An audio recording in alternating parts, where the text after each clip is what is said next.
Today is November the 21st, 2006. My name is Gladys Calliou. I was born in Fishing Lake in 1934, April 21st, 1934.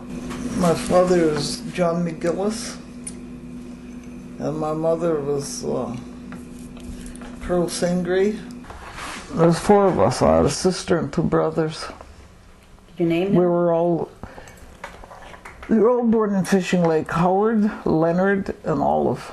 Mm-hmm. Well, my grandparents, I didn't know them too much because they're all passed away in their early days. Just my great-grandmother, Coogum Tate. My grandparents were my father's father was John McGillis, but he died in 1918. Mm-hmm. And my mother's mother died in 1918 too. It was during the flu. My grandmother was married to Pearl Sangrey. Her name was Margaret Tate. Mm-hmm.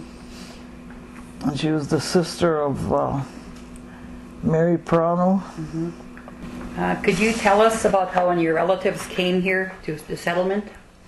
Well, my father came here in 1931. He came here before Puranos and Fayance. And my mother came with, she came with her grandmother, with Grandma Purano and Grandpa Prano. Mm-hmm. Then and my mother got married here. She married my father here in 1933. And they came from Saskatoon. When they came here, my father came from Southern Saskatchewan. That's St. Vincent? St. Vincent? No, St. Victor. Oh, St. Victor. Okay, Saskatchewan. Okay. It's close to a Sunny Boy. Mm-hmm. Well, you see, it was depression, and there was nothing on the prairies, nothing growing or anything, so they moved up here because there's timber and everything. Charlie Delorme was here. He was the first one here. Old Charlie Delorme, and he had his family here. Mm-hmm. Well, he came from the States too. He used to work for Coogum Tate's husband. They used to raise horses, you know, and send horses to rodeos in the States all over, like Montana and North Dakota. I remember one place where they used to go there. She used to say Butte, Montana. Mm-hmm. So that's where one rodeo was. That's all I don't know where the rest was. Mm-hmm. Can you remember how they all came here? Can you remember the days in those old days of how people lived and how they, first of all, what kind of houses did they have? Well, they had log houses, mud houses, whatever they called them. They mud them now to keep them warm and that. Mm-hmm.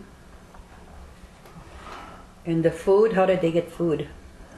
Well, for food, they must boil wild meat and fish. And, you know, they used to haul tamarack and stuff like that. You know, they'd haul it to south to the farmers. They would trade for that, you know.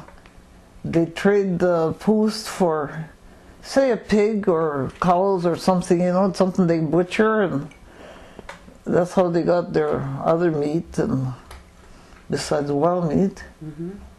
And they traded the fish too for whatever they can get from whatever the other farmers had to trade. Mm-hmm.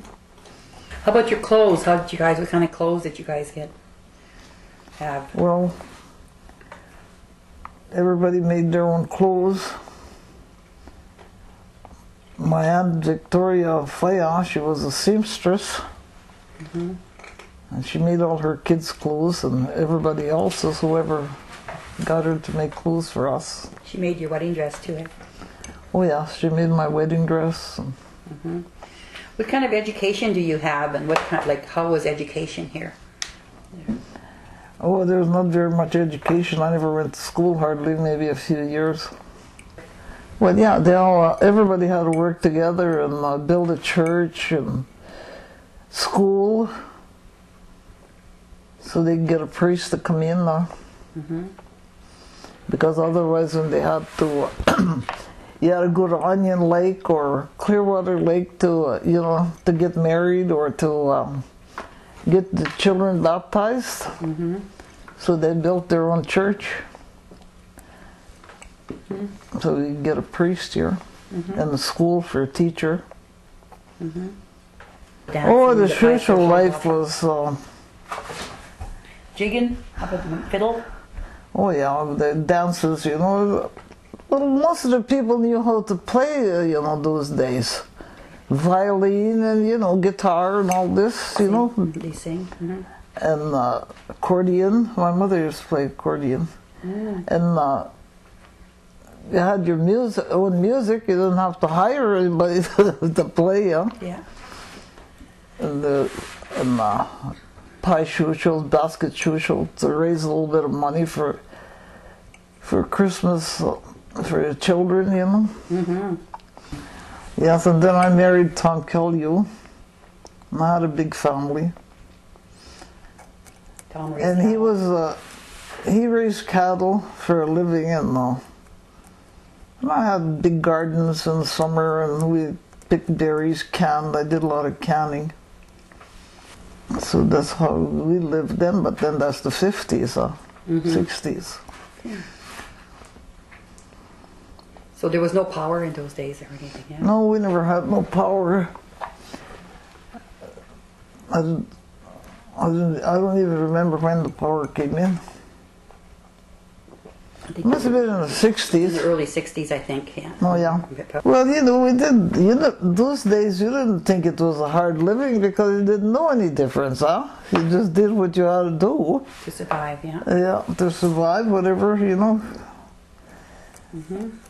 And in the summer, too, you know, the men went working after, you know, on their... For the farmers?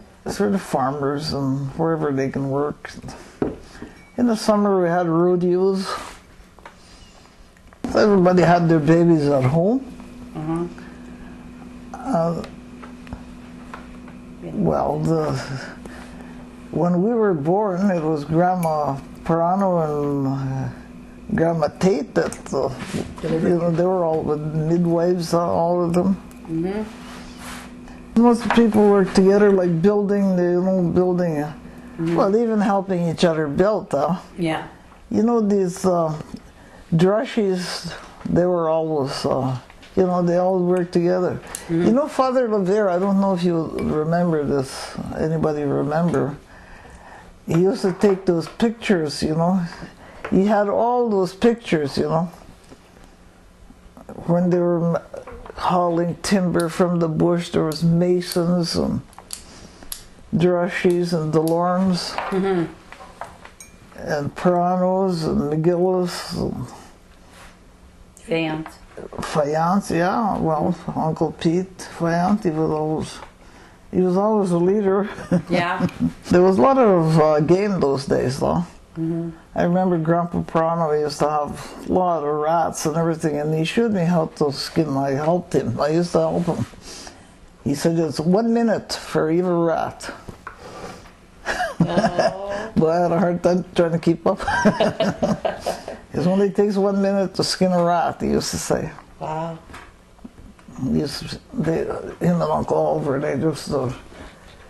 Uncle Oliver used to just go on horseback and haul them rats, you know. And Grandpa and whoever was helping him, Grandma, and I'd go and help them. And I'm happy at Fishing Lake, a lot of fresh air. I go to the city. I lived in the city a few years at a time.